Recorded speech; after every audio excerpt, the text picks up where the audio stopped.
Absolutely. Short game is crucial no matter what kind of golfer you are. If you're shooting in the hundreds or if you're shooting in the 60s, half your shots are from within 100 yards. So we got to be good around the greens. And we're going to show you some tips here that are going to help you be better up close. All right, let's start with some basics for you. And as I back up, there are different distances you're going to hit some shots. And some of the things you're going to talk about are just basic fundamentals. Right. And this is a standard chip shot. And what we mean by a chip shot is a shot that you're going to hit low to get it on the green as quickly as possible. When I started playing, Davis Love's dad, one of the best teachers, in the world for Golf Digest, he had a little axiom that I loved: minimum air time, maximum ground time. And what he meant by that was, let's get it to fly the least amount of distance possible and then run the rest of the way. So we've got a 75-foot shot here. I've got an 8-iron. I have a slightly uphill lie, a slightly uphill shot. And what I really want to do is land this ball maybe 20 feet from where I am and then have it run the rest of the way. And there's some really important basics to setting up to hit a chip shot. I like to feel like my weight is forward of the ball. So when I stand up with my feet open. My feet are very close together. You can notice my heels are almost touching. The shaft is a little bit forward, but a big key for me is my shoulders are open here, Gary. I'm not making a big backswing to hit this shot, so when I get to impact, I want my shaft leaning a little forward. I want my body opening even more when I hit this shot. Let me show you what it looks like.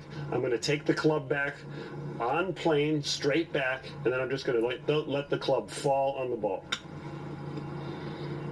So that's your basic chipping motion.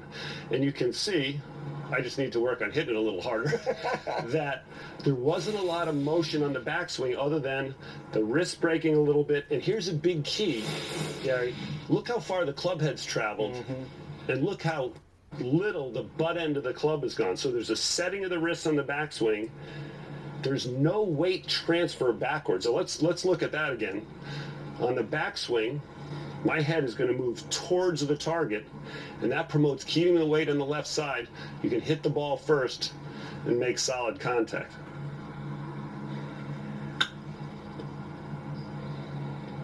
I think it's really important to tell everyone at home, my grip pressure when I'm holding on to this club is a 2 out of 10. I'm not death gripping. I'm not trying to swing the club fast. I'm not trying to swing the club hard. And I'm definitely not down cocking the club and trying to create any lag to hit this ball. The other thing that I think you need to emphasize again is the travel in the air, the distance. A lot of people get consumed if they have a wedge, if they're around the green, the obligation to use it. You're saying get it on the ground as quickly as possible. Right. The key to short game is being able to use all kinds of different clubs to hit your shots. I chose an 8-iron here because I know that I could get it up the hill to land on the flattest spot and then let it run the rest of the way. You can see there's, like in putting, there's very little change of speed and direction in that transition of the swing, and I like to feel like my upper body is opening and leading the downswing rather than in the full swing. The opposite is true.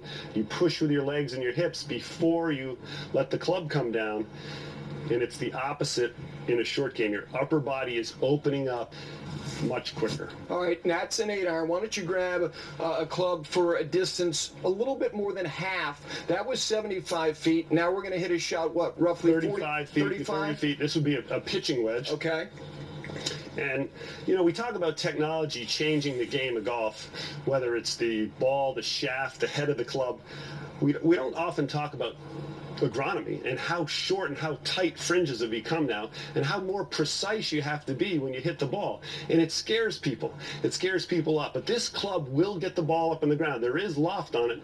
You have to let the club do the work. That's the key. You don't have to death grip it. You don't have to push hard with your knees. And that's the number one fault I see among my amateur golfers.